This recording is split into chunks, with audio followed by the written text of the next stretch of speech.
Good morning everyone. कालच्या म्हणजे मागच्या क्लासमध्ये आपण पाहिलं होतं इन्फेक्शियस डिसीजबद्दल आपण पाहिलं आहे. इन्फेक्शियस डिसीजेस शिकलेलो आहोत सगळ्याच्या सगळ्या. त्यामध्ये नियर अबाउट आपण आय थिंक 12 डिसीजेस आपण पाहिलेले आहेत. म्हणजे जवळपास 12 कॉमन डिसीजेस जे बघितलो आहे आपण, त्या आपल्याला यूजफुल ठरणार आहेत जर तुम्ही त्यावरच्या मोड ऑफ इन्फेक्शन्स, त्यांची पॅथोजन्स कोणत्या आहेत आणि ते कुठल्या पद्धतीनं आपण प्रिव्हेंट करू शकतो या गोष्टीवर थोडंसं जर आपण फोकस आउट केलं तर आपल्याला या डिसीजेसपासून सावध राहता येईल. Okay, now we are moving towards the non infectious diseases. Non-infectious diseases. So what are the non-infectious diseases? Here in infectious disease we says that diseases which can easily spread by the air, water, food or vectors. Here diseases do not spread through any kind of vectors. Okay, they any kind of contact of person, individual or sufferer च्या contact मध्ये जर आलोत तर तशा condition मध्ये हा disease spread होणार नाही. अशा डिसीजेसना आपण म्हणतो नॉन इन्फेक्शियस डिसीजेस. अशा डिसीजेस उगीचच नाही पसरणार किंवा एकमेकांसोबत जेवलं, बसलं, खाल्लं तर अशा गोष्टीनं हा पसरणारा डिसीज नाही. किंवा एखाद्या व्हायरसच्या मुळं एक व्हायरस आला आहे तर त्याच्यामुळं नाही पसरणार. किंवा आपल्याला एखादं मॉस्किटोजच्या बाईटमुळं हा देखील पसरणारा डिसीज नाही. तशा डिसीजेसला आपण म्हणतो नॉन इन्फेक्शियस डिसीजेस. ओके, तर यामध्ये नॉन इन्फेक्शियस डिसीजेसमध्ये आपल्याला पहिल्यांदा बघायचं आहे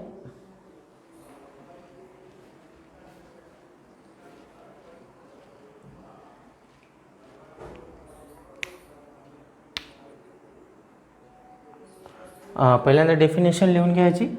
diseases which do not spread through infections and body contact. Infections and body contacts are called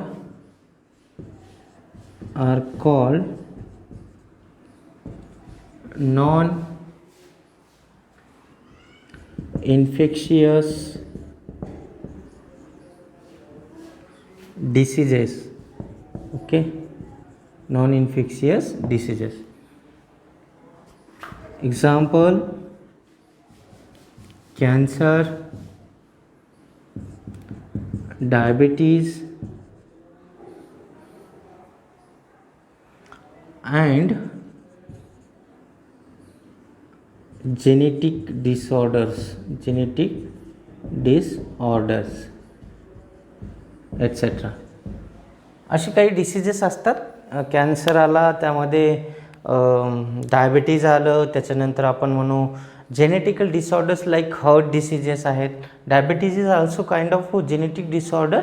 okay, so these diseases are examples of non infectious diseases. तर या diseases पसरणार नाहीत एकमेकांच्या कॉन्टॅक्टमध्ये आलं किंवा इन्फेक्शनमुळं. ओके, तर यामध्ये आपण फर्स्ट डिसीज जो आहे पाहणार आहोत. नॉन इन्फेक्शियस मधला पहिला डिसीज तो म्हणजे कॅन्सर.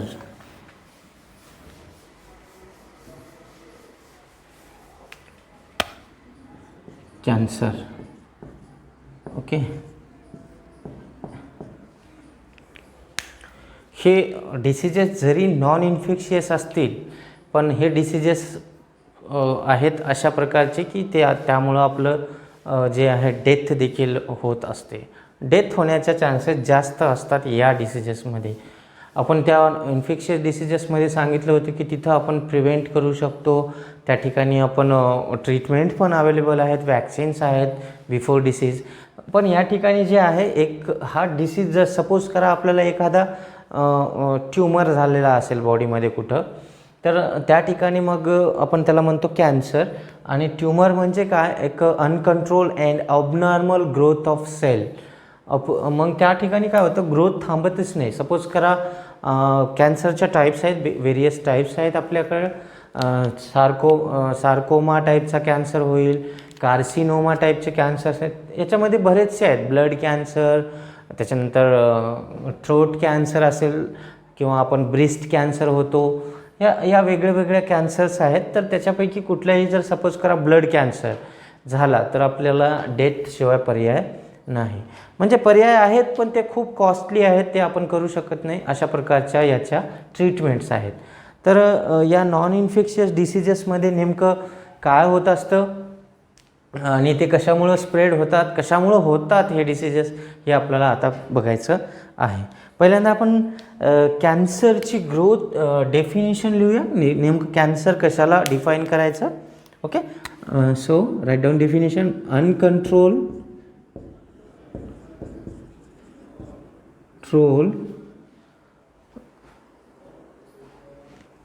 अनकंट्रोल्ड करा and abnormal growth of the cell. Uncontrolled and abnormal growth of the cell is called as cancer. Okay, याला म्हणू आपण कॅन्सर.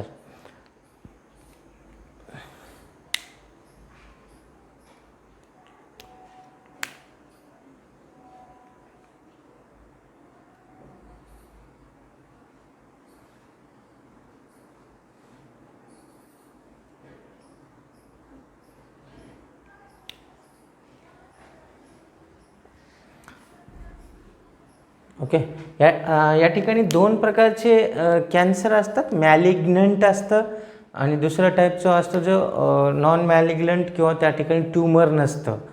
आता हे मॅलिग्नंट काय वर्ड आहे, हे मॅलिग्नंट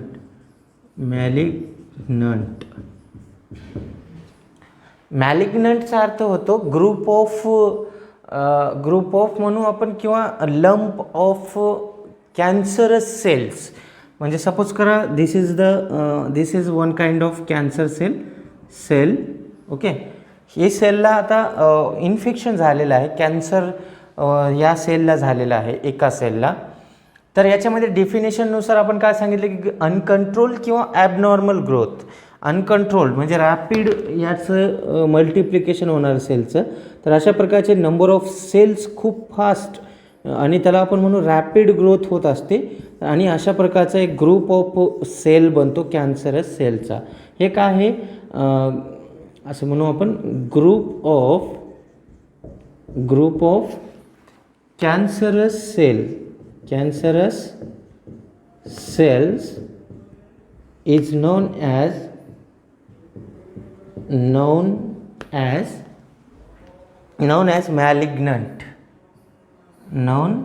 as मॅलिग्नंट टाईपचं कॅन्सर जिथं ग्रुप ऑफ सेल्स होतील. यामध्ये काय होत असतं, एखादा सेल झाला, सपोज करा हा सेल आहे कुठंतरी बॉडीमध्ये एका पार्टला, तर होतं काय, हा सेल एक सेल आहे, तर या ठिकाणी एवढ्या फास्टरित्या ग्रोथ झाली या सेलची, म्हणजे सेलचं या ठिकाणी डिव्हिजन एवढं फास्ट होतं की ते आपल्याला कंट्रोल करता येत नाही. म्हणजे अशा प्रकारची रॅपिड ग्रोथ होऊन एक ग्रुप ऑफ कॅन्सरस सेल, अगोदर एकच सिंगल सेल होती, आता काय झालं, आता ग्रुप ऑफ सेल झालं. म्हणजे कॅन्सरस सेल अगोदर एकच होती, पण within a short time duration हे ग्रुप ऑफ सेल बनलं. दॅट इज कॉल्ड मॅलिग्नंट और tumour. This is called tumour. याला आपण ट्यूमर म्हणतो. ओके, ट्यूमर फॉर्म झाला आपल्या बॉडीमध्ये कुठंही झालेला असेल तर याच्यामध्ये स्प्रेडिंग पण होत असतं. सपोज करा एका ठिकाणी ट्यूमर झालेला आहे, हा ट्यूमर आहे, दिस इज अ ट्यूमर. याला ब्लड सेल्स ब्लड वेन्स ज्या आहेत, ब्लड वेसल्स ज्या असतात त्या अशा प्रकारे आपलं अटॅच असतील याच्या सराउंडिंगमध्ये, राईट. अशा प्रकारे म्हणजे त्याला न्यूट्रिएंट्स पण प्रोव्हाइड करतात. These are the blood vessels. Okay.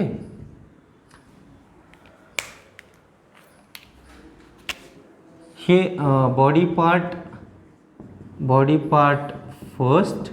Okay. इथं कुठंतरी बॉडी पार्ट आपण बॉडी पार्ट सेकंड. आणि काय करू आपण आता, इथं सपोज करा हे ट्यूमर आणि इथं नॉन ट्यूमर आहे, नॉन ट्यूमर. इथं काहीही नाही, अजून ट्यूमर आलेला नाही.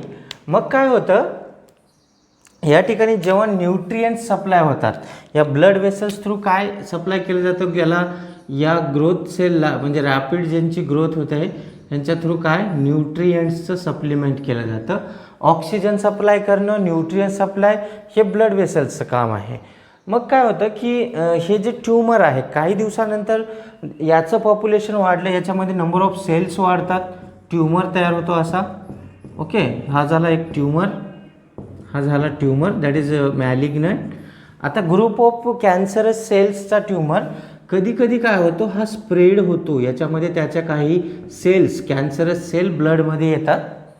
ब्लडमध्ये कॅन्सरस सेल्स येणार आणि ह्या कॅन्सरस सेल ज्या आहेत त्या स्प्रेड होऊन नॉन ट्यूमर पार्टला जातील.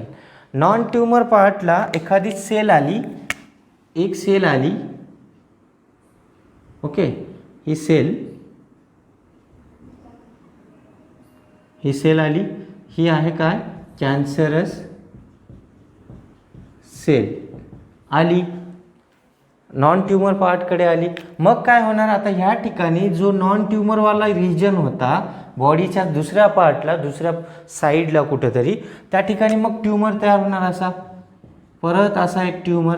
नाव हिअर ऑल्सो ट्यूमर, म्हणजे दॅट इज कॉल्ड मेटास्टॅसिस. इथं काय झालं, this is called metastasis. Metastasis means spreading of tumor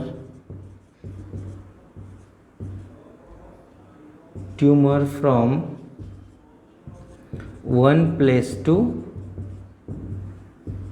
another place.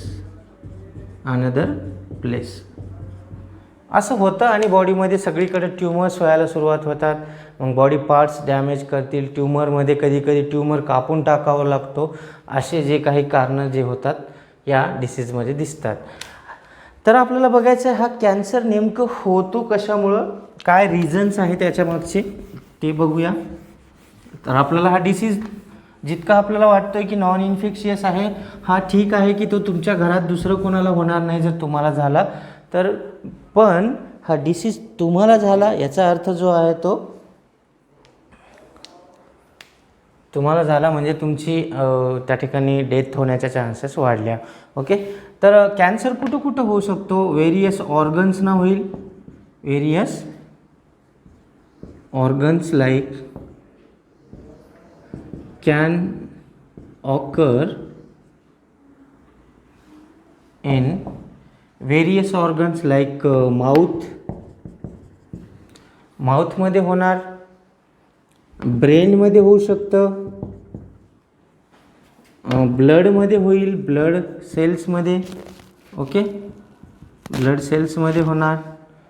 याच्यानंतर कुठं होऊ शकतो, आपल्याला ब्रेस्टमध्ये होऊ शकतं, चेस्ट रिजन जो असतं दॅट इज कॉल्ड ब्रेस्ट. याच्यानंतर कुठं होऊ शकतो, लंग्समध्ये होऊ शकतो, लंग्समध्ये. याच्यानंतर कुठं होऊ शकतो, आपल्याला सांगता येतं की आपला जो काय म्हणता येईल त्याला रेस्पिरेटरी ट्रॅक आहे, जिथं ट्रॅकियामध्ये होऊ शकतो, ट्रॅकियामध्ये होईल. ओके. याच्यानंतर अजून कुठं होण्याच्या, टंग जिभीला पण होऊ शकतो.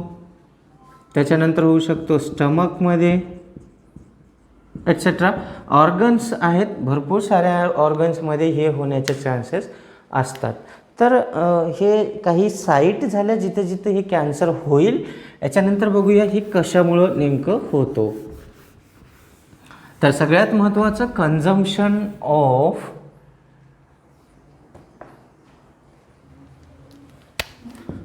Reasons of cancer.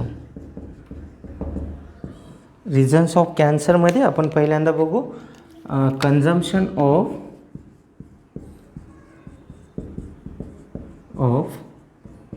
टोबॅको. टोबॅकोचे तंबाखू, गुटखा वगैरे जे असतात यामध्ये टोबॅको म्हटल्यानंतर या सगळ्या ज्या स्मोक व्यसनी लोक जे असतात त्यांना आपण बघतोय की तंबाखू खातात, गुटखा खातील, टोबॅकोज वगैरे कन्झम्पशन त्यांचं असतं रेग्युलरली. त्यामध्ये व्हरायटी असतात भरपूर, आपल्याला नाही माहिती ते कुठल्या कुठल्या व्हरायटीज आहेत, पण त्या सगळ्या व्हरायटीजमुळं जो आहे तो हा कॅन्सर होण्याचे चान्सेस असतात. याच्यानंतर टोबॅको नंतर आपल्याला हे स्मोकिंग करणारे लोक पण असतात, त्याच्यात पण जे आहे ते लंग कॅन्सर होण्याचे चान्सेस असतात. कन्झम्पशन ऑफ टोबॅको अँड गुटखा म्हणू आपण तिथं सोप्या भाषेत, गुटखा. ओके, ते गुटखा वगैरे जे असतं हे खाल्ल्यानंतर होतं. याच्यानंतर कन्झम्पशन ऑफ अल्कोहोलिक प्रोडक्ट्स किंवा ड्रिंकिंग ऑफ अल्कोहोल म्हणू आपण, याच्यामुळं पण होतो. आता सगळ्यात महत्त्वाचं लॅक ऑफ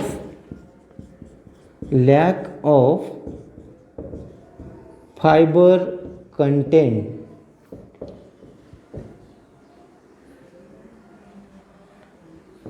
इन फूड. फायबरचं कंटेंट आपल्या आहारामध्ये नसणं हा देखील सगळ्यात महत्त्वाचं या ठिकाणी पॉईंट आहे. या ठिकाणी फायबर नेमका असतो काय, तर हा भेटतो आपल्याला आपल्या रोजच्या आहारामध्ये जे व्हेजिटेबल्स वापरले जातात, व्हेजिटेबल्स, फ्रूट्स जे असतील याच्यामध्ये जे आहे ते rich in fibre. Okay, fibres हे काय आहे, फायबर जो आहे एक स्टिकी सबस्टन्स असतो. स्टिकी इथे लिहितो मी, स्टिकीचा अर्थ होतो चिकट पदार्थ असतो हा, चिकट. ओके, चिकट पदार्थ असतो. फॉर एक्झाम्पल तुम्ही ओकरा बघा, सपोज करा एक भाजी सांगतो मी तुम्हाला भेंडीची. ओकरा मीन्स भेंडी. ओके, भेंडी. तर हे भेंडी जी असती जर तुम्ही जर पाहिलं असेल त्यामध्ये खूप असा स्टिकी सबस्टन्स असतो. तो ॲक्च्युली काय आहे तर तो आहे sticky substance that is called, where is fibre, here is fibre. Fibre असतो तो स्टिकी सबस्टन्स. तर आपल्याला वाटतं की this is not a good vegetable but that is the very good vegetable for us. So you have to eat like vegetables like okra, brinjals, leafy vegetables like spinach, etc. Okay, and you can eat fruits like apple, then goa that is the पेरू त्याला आपण काहीतरी म्हणतो. तर अशा प्रकारचे fruits जर आपण consumption केलं तर आपल्याला जे आहे ते फायबर मिळू शकतो. ओके, हे एक रिझन आहे, ही कारणं आहेत ज्याच्यामुळं आपल्याला कॅन्सर होतो.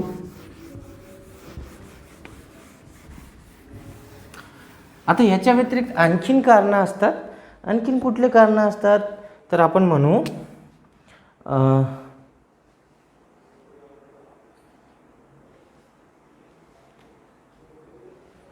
कन्झम्पशन ऑफ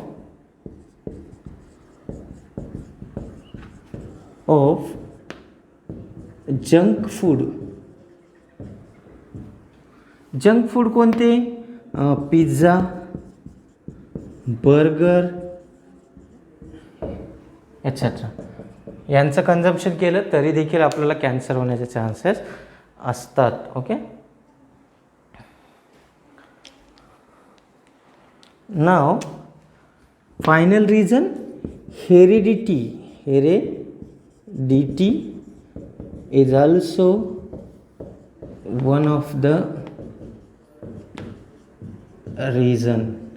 आता तुम्ही म्हणाल की सर आम्ही कुठल्याच प्रकारचं ना तर आम्ही जंक फूड खातोय, नाही आम्ही कोणता गुटखा कन्झम्पशन केलेला आहे, नाही आम्ही कधी अल्कोहोलिक प्रोडक्ट्स कन्झम्पशन करतो, तरी देखील काही जणांना किंवा आमच्या फॅमिलीमध्ये कुणाला तरी कॅन्सर झाला तर त्याचा मागचा रिझन असतो हेरिडिटी, म्हणजे अनुवंशिकता. त्यांच्या पॅरेंटल जनरेशनपासून चालत आलेला डिसीज जर असेल तो, तर त्यांच्यामध्ये कोणाला होऊ शकतो. May be blood cancer. काही लहान मुलं जन्माला येतात, जन्मताच त्यांना ब्लड कॅन्सर होतो. याचा अर्थ काय आहे की त्यांचं हेरिडिटरी आहे, तो कोणाला तरी त्यांच्या जनरेशन्समध्ये अगोदरच्या ॲन्सेस्टरल तो डिसीज आलेला असतो. Okay, so these are the some reasons. Now what are the symptoms?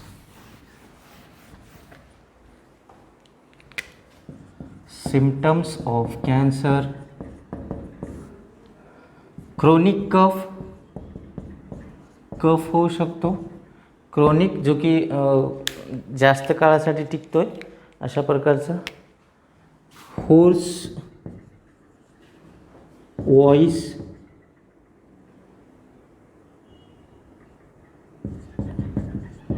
आवाज जो आहे तो असा घुगर येईल, म्हणजे आवाज एकदा रंट अशा प्रकारचा घुगर आवाज त्याला म्हणतो आपण, होर्स आवाज. And difficulty in swallowing. Difficulty in swallowing. स्वॉलोविंगचा अर्थ होतो गिटकताना असताना. जेव्हा काही खातो ना आपण जेव्हा गिटकत असतो तेव्हा त्रास होणं, that is called difficulty in स्वॉलोविंग. Okay, this is one kind of symptom. याच्यानंतर आपल्याला अजून एक सिम्पटम होतं इनक्युरेबल स्कार. ओके, हा एक आहे. स्कारचा अर्थ आहे डाग डाग पडणे शरीरावर, खूप काळापासून डाग पडलेला आहे, तर तशा प्रकारची सिम्पटम्स असतात. अँड म्हणू आपण इन्फ्लामेशन म्हणजे सूज असणे. ओके, सूज असणे. कुठल्या तरी बॉडी पार्टला हमेशा सुजलेलं असेल तर that is also kind of symptom of cancer. Okay, so these are two symptoms. And now again symptoms are there. Lumps in breast. Okay, then unexplained weight loss. These are the symptoms of cancer.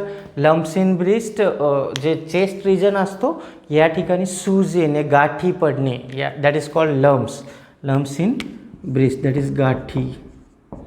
Okay, tumour तयार होणं त्याला म्हणू आपण. Unexpected, त्याच्यामध्ये weight loss होतो, suddenly असेल continuously weight loss होणं, that is called unexplained weight loss. तर दीज आर द सिम्पटम्स. आता याच्यावरती प्रिव्हेंटिव्ह मेजर्स आहेत. प्रिव्हेंटिव्ह मेजर्समध्ये आपल्याला समजतं की avoid the consumption of that tobacco, gutkha, drinking of alcohols, then consumption of junk foods like pizza, burgers, okay, and use of vegetables in our food like okra, tomatoes, brinjals, which we can say leafy vegetables, etc. Okay, these are the some preventive precautions for the against the cancer. Okay, so this is about cancer. आता पुढचा disease जो आहे non infectious ते आपण पुढच्या क्लासमध्ये बघूया.